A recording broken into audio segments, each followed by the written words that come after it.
L'exercice que nous avions en face de nous, c'est une fonction telle que f de x est égal à moins sinus de x divisé par cosinus de x. Dans la première question, on nous demande de déterminer une primitive de la fonction f de x. Alors pour cela, on suppose ici une fonction u de x qui est donc égale à la fonction du dénominateur qui est donc cosinus de x. Alors telle que la dérivée de u de x nous donne moins sinus de x. Nous savons déjà que la dérivée de cosinus de x ça fait moins sinus de x. Or, moins sinus de x, c'est la fonction du numérateur. Alors, en conclusion, on pourra donc retenir que la primitive de la fonction petit f de x, c'est la fonction grand f de x qui est donc égale à la fonction logarithme de u de x qui est donc cosinus de x. Plus une constante c à déterminer plus tard. Je rappelle ici que c appartient à l'ensemble des nombres réels. Alors, dans la question 2,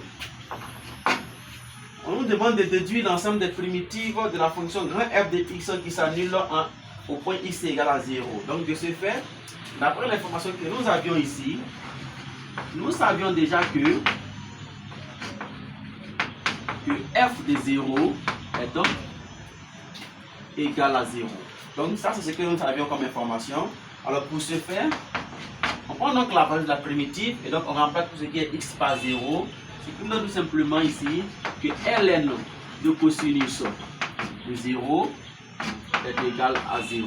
Plus c, excusez, donc ici plus c est donc égal à 0.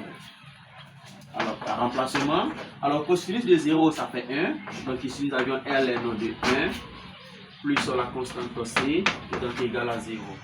Or, ln de 1 ça fait donc 0.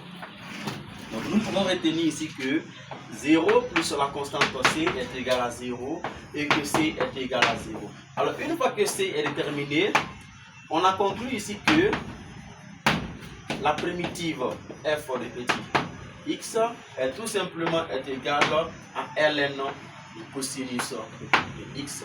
Vu que c est nul, alors là on ne remet plus l'expression de c. Donc, grand f de x est égal à ln de cosinus de x, qui est donc la primitive de la fonction petit f de x est égal à moins sin de x divisé par cosinus de x. Merci, chers amis, pour le visionnage.